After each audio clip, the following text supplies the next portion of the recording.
المنار المنار المنار المنار المنار المنار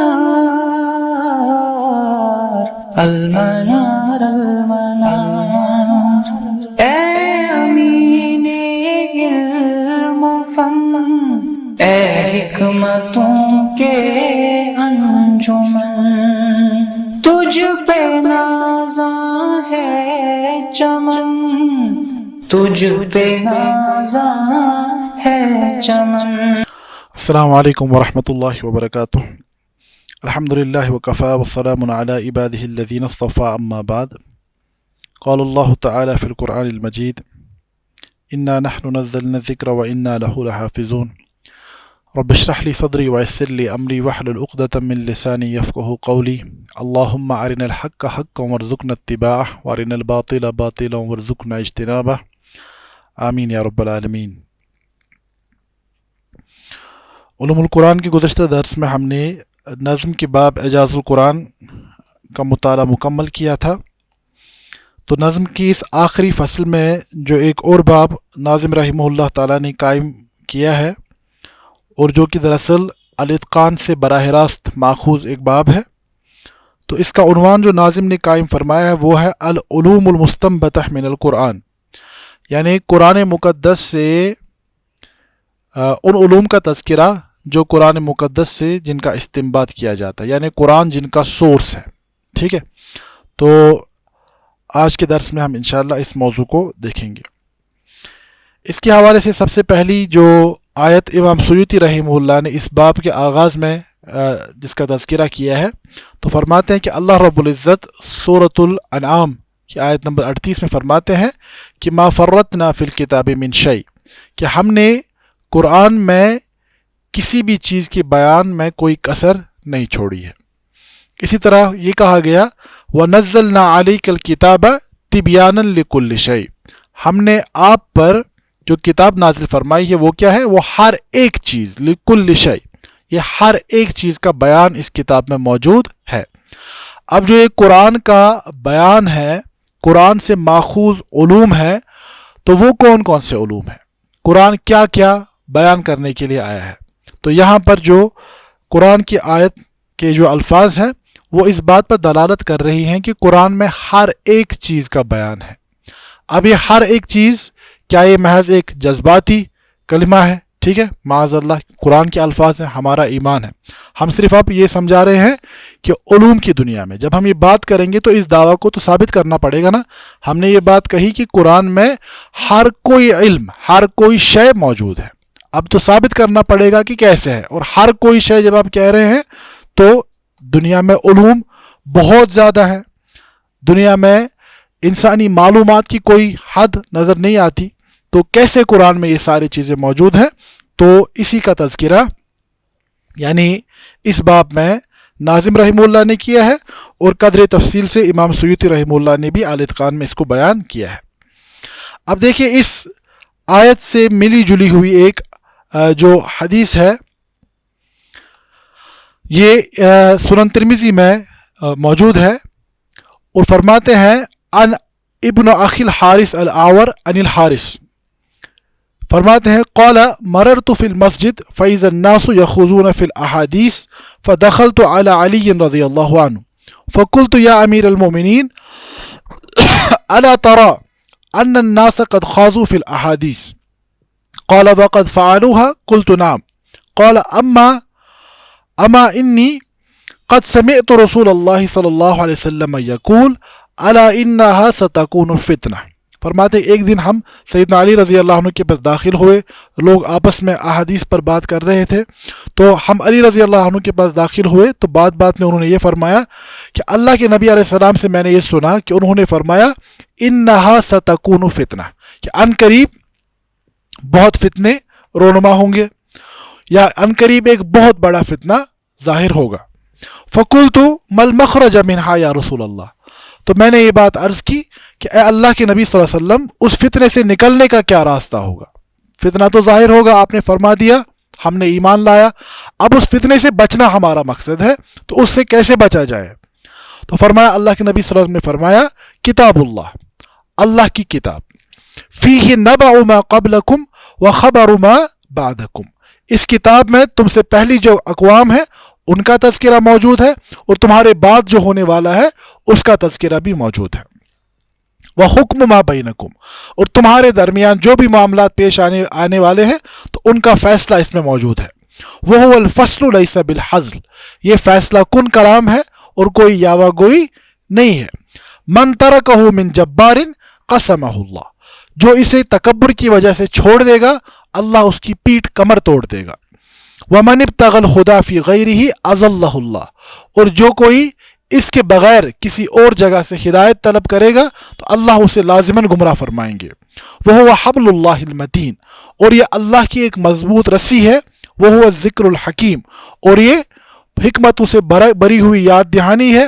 وہو الصراط المستقیم، اور یہی سیدھا راستہ ہے، هو الذی لا تزیغ به الاہواء، یہ وہ کتاب ہے جس پر خواہشات اثر انداز نہیں ہو سکتی، ولا تلتبس به الالسنہ ولا یشبع منہ العلماء، اور نہ ہی علماء اس سے کبھی سیر ہو پائیں گے، ولا یخلق علی کثرت الرد، اور بار بار پڑھنے سے اس پر باسی پن طاری نہیں ہوگا، مطلب کوئی کتاب آپ پڑھتے ہیں ایک بار، دو بار، تین بار، اس کے بعد پھر سے پڑھنے کا من، تو فرمایا یہ ایسی کتاب ہے جو بار بار پڑھنے سے بھی پرانی نہیں ہوگی، ولا تنقضی عجائبہ، اور اس کے عجائب کبھی ختم نہیں ہوں گے، هو الذی لم تنتہ الجن اذ سمعتہ، یہ وہ کتاب ہے جس کو جب جنوں نے سنا تو وہ بھی ایمان لے آئے اور یہ کہا انا سمعنا قرآنا عجبا یہدی الی الرشد فآمنا بہ، اس کے آگے فرمایا من قال بہ صدق، جس نے اس کتاب کی بنیاد پر کوئی بات کہی تو اس نے سچ کہا، ومن عمل بہ اجر، جس نے اس پر عمل کیا اس کو اجر مل گیا، ومن حکم بہ عدل، اور جس نے اس کی بنیاد پر فیصلہ کیا تو اس نے کیا کیا، عدل، ومن دعا الیہ ہدی الی صراط مستقیم، اور جو اس کتاب کی طرف لوگوں کو بلاتا ہے اس کی ہدایت لازماً ہو گئی، ٹھیک ہے۔ تو یہ ایک طویل حدیث ہے، حالانکہ محدثین نے اس میں کلام کیا ہے کیونکہ اس میں جو ایک راوی ہے حارث کے نام سے تو وہ اس پر کلام کیا گیا ہے، البتہ یہ جو حدیث ہے، یہ روایت امام ابن تیمیہ رحمہ اللہ نے مقدمہ جو ان کا ہے مقدمۃ التفسیر، اس کی ابتدا میں ہی اس کو نقل کیا ہے، اور آگے فرمایا ہے کہ اس روایت پر اگر کلام بھی کیا گیا ہے لیکن اس کے جو بھی مطالب ہیں یہ دیگر روایات اور قرآن کی آیات سے ثابت شدہ ہے۔ بات سمجھ آ رہی؟ اس میں جو بات کہی گئی، تو اسی جیسے ہمارے پاس اور بھی آثار اور روایات ملتی ہیں۔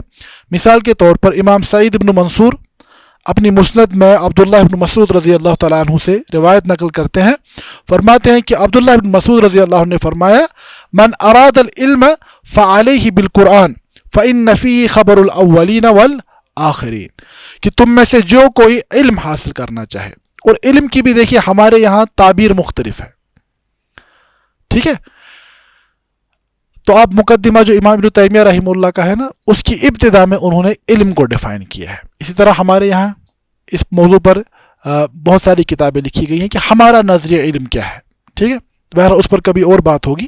تو فرمایا من اراد العلم فعلیہ بالقرآن، جو شخص علم چاہتا ہے اسے قرآن کو لازم پکڑنا چاہیے، فإن فیہ خبر الاولین والآخرین، کیونکہ اس کتاب میں اولین و آخرین کی خبریں موجود ہیں، یعنی جو گزر چکا وہ بھی ہے، جو آنے والا ہے وہ بھی ہے۔ قول البیہقی، امام بیہقی رحمہ اللہ فرماتے یعنی اصول العلم، یعنی جو بھی علوم ہے ان کی بنیادیں یہ کتاب فراہم کرتا ہے۔ اسی طرح دیکھیے امام بیہقی حسن بصری رحمہ اللہ سے نقل کرتے ہیں، فرماتے ہیں انزل اللہ 104 کتب، اللہ رب العزت نے 104 کتابیں نازل فرمائی، اور ان میں سے 4 کتابوں کے اندر باقی سبھی کتابوں کے علوم جمع کیے، وہ کون کون؟ تورات، انجیل، زبور اور قرآن۔ فرماتے ثم اودع علوم الثلاثۃ الفرقان، اس کے بعد جو ان 3 کتابوں میں تورات، زبور اور انجیل میں ہے وہ سارے علوم کس میں جمع کر دیے؟ قرآن میں۔ اور امام ابن القیم رحمہ اللہ نے اس کو آگے بڑھایا ہے، تو فرماتے ہیں قرآن کے جو علوم ہیں ان کو جمع کیا گیا ہے نئی سورہ جو مفصل صورتیں ہیں، اور ان کا جو خلاصہ ہے اس کو جمع کیا گیا ہے سورہ فاتحہ میں، اور سورہ فاتحہ کا جو خلاصہ ہے اس کو جمع کیا گیا ہے ایاک نعبد و ایاک نستعین، یعنی ایاک نعبد و ایاک نستعین کو امام ابن القیم رحمہ اللہ نے سبھی آسمانی کتب کا خلاصہ قرار دیا ہے۔ بہرحال اس کو آپ ان کی کتاب مدارج السالکین میں دیکھ سکتے ہیں۔ اسی طرح فرماتے ہیں کہ امام شافعی رحمہ اللہ نے فرمایا جمیع ما تقولہ الامہ شرح للسنہ، امہ کی جو بھی علمی تراث ہے، جو بھی علماء کا کلام ہے، فقہا کا کلام ہے، تو فرماتے ہیں وہ دراصل کیا ہے، وہ سنت کی کیا ہے، شرح۔ وجمیع السنت شرح للقرآن، اور جو بھی یعنی سنہ ہے وہ قرآن کی شرح ہے۔ کیا بات سمجھ آئی؟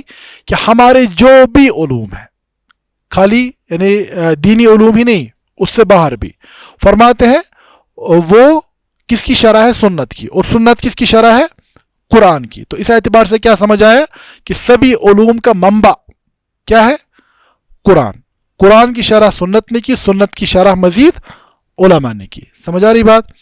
اسی طرح فرماتے ہیں وقال ايضا جميع ما حكم به النبي صلی اللہ علیہ وسلم فهو مما فهمه من القرآن، اللہ کے نبی علیہ الصلوۃ والسلام نے جو بھی فیصلہ فرمایا، جو بھی حکم فرمایا، جو بھی آپ کے ارشادات ہیں، یعنی سنت جو پوری کی پوری ہے، وہ دراصل ماخوذ ہے کہاں سے، قرآن سے۔ اسی طرح دیکھیے ایک اور یعنی صحابہ کو قرآن کو دیکھنے کا ان کا نظریہ کیا تھا، کیسے وہ دیکھتے تھے۔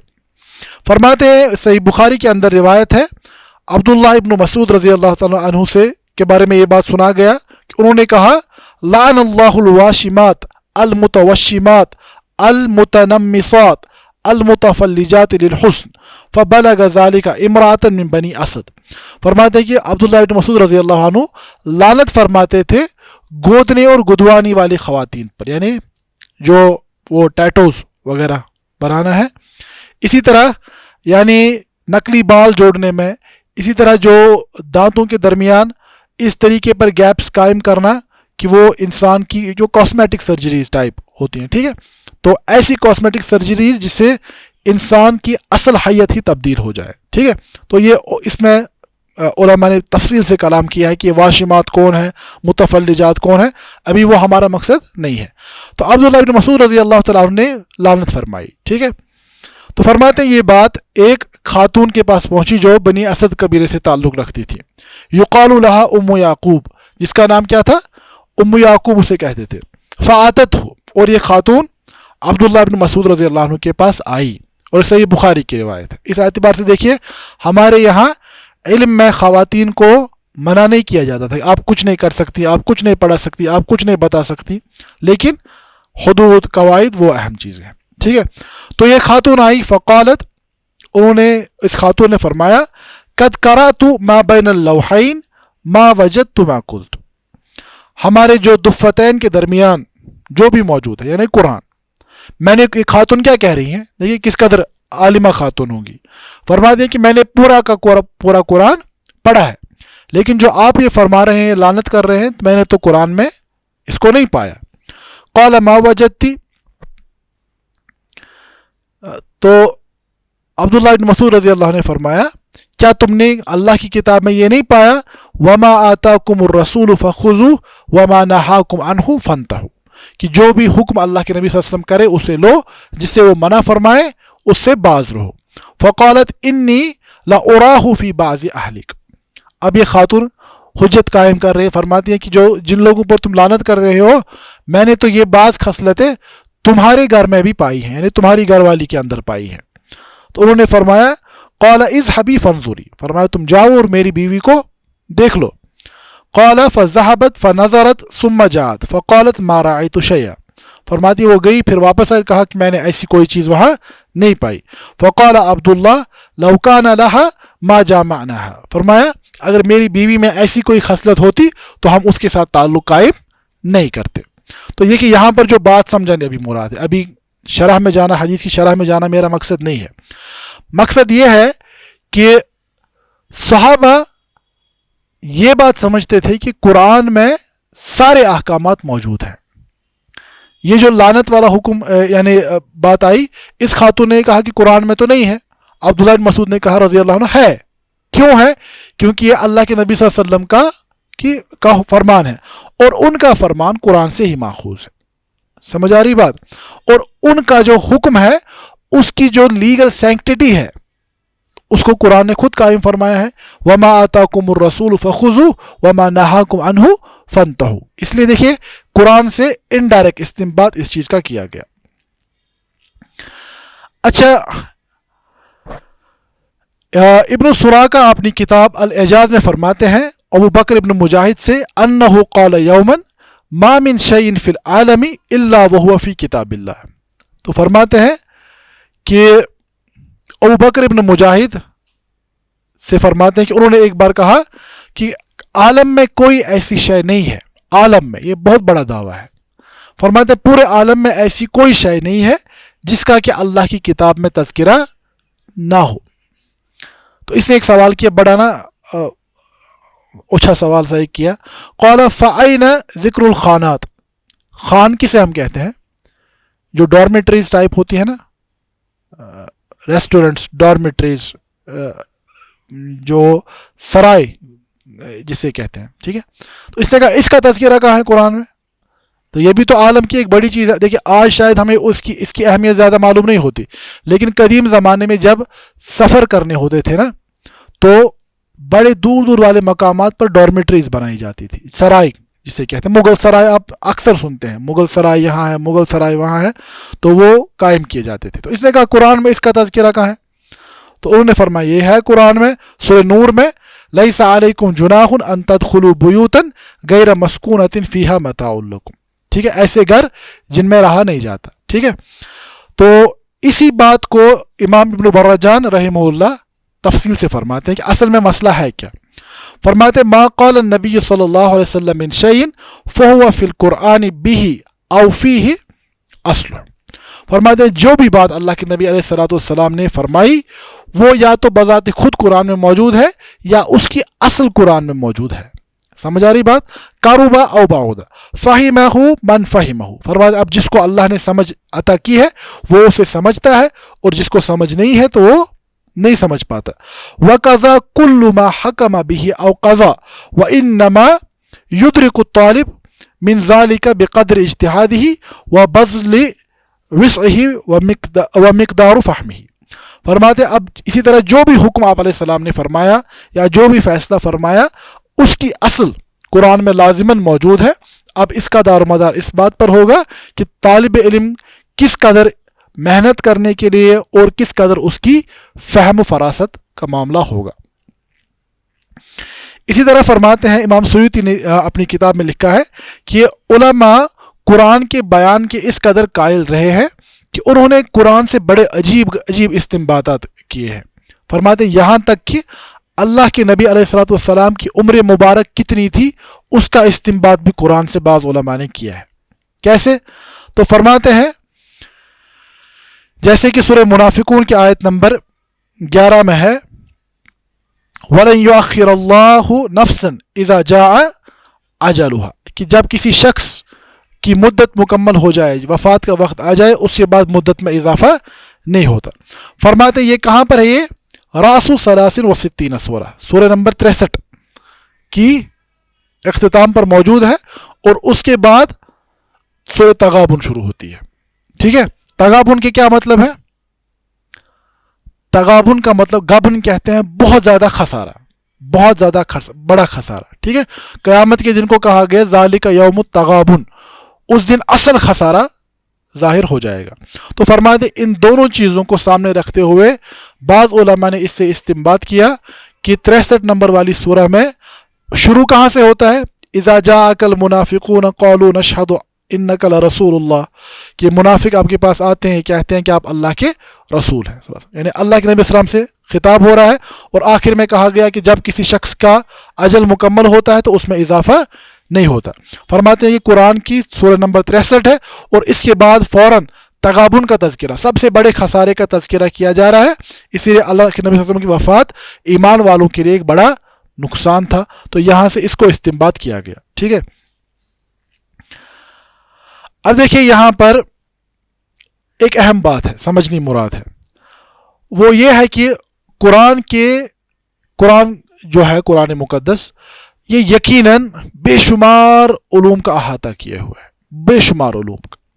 اور اسی لیے آپ دیکھیں گے کہ اللہ کے نبی صلی اللہ علیہ وسلم نے اس کتاب کی بنیاد پر ایک تہذیب کو قائم کر کے دیا. یہ میں نے پچھلی بار اعجاز التشریح کے حوالے سے بھی بات کی تھی کہ آپ دیکھیں کہ ہر ایک فن ہے نا، ہر ایک فن کی کچھ مخصوص کتابیں، کچھ مخصوص ماہرین ہوتے ہیں، اور ایک فن دوسرے فن کی بات نہیں کر پاتا.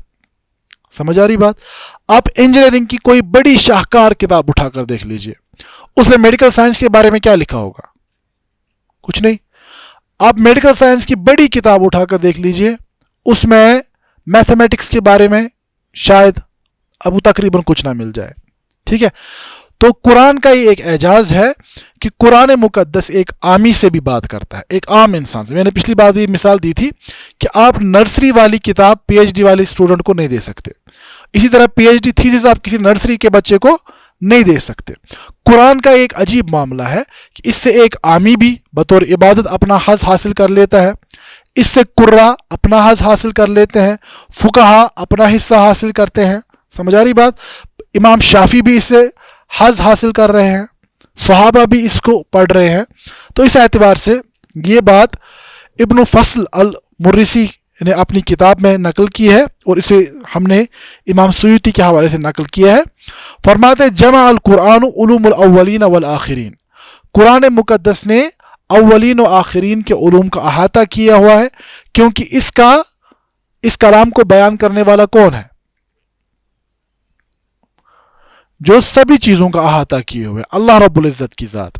فرماتے ثم رسول اللہ صلی اللہ علیہ وسلم خلا مستأثر به سبحانہ و تعالی. فرماتے ہیں اس کے بعد اللہ کی مراد کو سمجھنے والے کون ہیں قرآن سے؟ رسول اللہ صلی اللہ علیہ وسلم، سوائے وہ باتیں جن کا علم اللہ نے اپنے پاس ہی پوشیدہ رکھا ہے. یعنی قرآن نے سبھی علوم کا احاطہ کیا ہوا. اب اس قرآن کو سب سے زیادہ سمجھنے والے کون ہیں؟ رسول اللہ صلی اللہ علیہ وسلم. فرماتے اس کے بعد یہ سعادت صحابہ کو حاصل ہوئی کہ آپ اللہ کے رسول صلی اللہ علیہ وسلم اور اس کے بعد صحابہ تھرڈ نمبر پر آتے ہیں. یعنی واسطہ کون ہے بیچ میں؟ خالی رسول اللہ علیہ وسلم. ٹھیک ہے؟ فرمایا اسی لیے صحابہ کا فہم بہت اونچا تھا، اور وہ قرآن سے بے شمار یعنی استنباط کر لیا کرتے تھے. فرماتے خصوصاً خلفائے راشدین عبداللہ ابن مسعود، عبداللہ ابن عباس. دیکھیں ایک روایت مجھے یاد آئی. فرماتے ہیں کہ جب سیدنا عمر رضی اللہ عنہ کی خلافت کا زمانہ تھا، اور آپ کی جو شورا تھی، آپ کی شورا میں بڑے جلیل القدر صحابہ تھے، لیکن آپ کی شورا میں عبداللہ ابن عباس رضی اللہ عنہ کو بھی شرکت کی اجازت تھی. ٹھیک ہے؟ سیدنا عمر کی شورا میں شامل ہونا کوئی آسان بات نہیں تھی. عبداللہ ابن عباس چھوٹے تھے عمر میں، تو فرمایا کہ لوگوں نے اعتراض بھی کیا کہ ایک چھوٹا بچہ ہے، اس کو کیوں اجازت دی جا رہی ہے؟ تو عمر رضی اللہ تعالیٰ عنہ نے عبداللہ ابن عباس رضی اللہ عنہ کے فہم و فراست کے اظہار کے لیے لوگوں کے سامنے بات بیان کی. فرمایا جو سورہ نصر ہے، اذا جاء نصر اللہ والفتح، تم کیا سمجھتے ہو کہ اس میں کیا بات کہی جا رہی ہے؟ اگر ہم بھی پڑھیں کیا کہا جا رہا ہے؟ اذا جاء نصر اللہ والفتح ورأيت الناس يدخلون في دين الله افواجا فسبح بحمد ربك واستغفر انه كان توابا. تو اس میں تو بظاہر نصر کی بات ہو رہی ہے نا، مدد کی بات ہو رہی ہے، لوگ فوج در فوج دین میں داخل ہو رہے ہیں. تو یہ بات سمجھ آئی سب کو. عبداللہ ابن عباس سے پوچھا گیا کہ تمہارا کیا خیال ہے؟ انہوں نے فرمایا اس سورہ میں دراصل رسول اللہ صلی اللہ علیہ وسلم کی وفات کی خبر دی جا رہی ہے. کیوں؟ کیونکہ آپ کا جو مشن تھا دعوت کو پہنچانا، وہ مشن اس کی تکمیل ہو چکی، لوگ اب فوج در فوج داخل ہو رہے ہیں. اب آپ کی رخصتی کا ٹائم ہے. فسبح بحمد ربک واستغفر انہ کان توابا. سیدہ عائشہ فرماتی رضی اللہ تعالیٰ عنہ، اس سورہ کی نازل ہونے کے بعد اللہ کے نبی صلی اللہ علیہ وسلم نے اپنے رکوع سجود میں جو دعائیں اختیار کی تھی وہ کیا تھی؟ سبحانک اللہم ربنا وبحمدک اللہم اغفر لی. یتعول هذه الآیات، یعنی ان آیات کے حکم کے مطابق اس میں کیا ہے؟ فسبح بحمد ربک. تو کیا پڑھتے تھے؟ سبحانک اللہم وبحمدک. اس کے بعد کیا کہا گیا؟ واستغفر، استغفار کرو.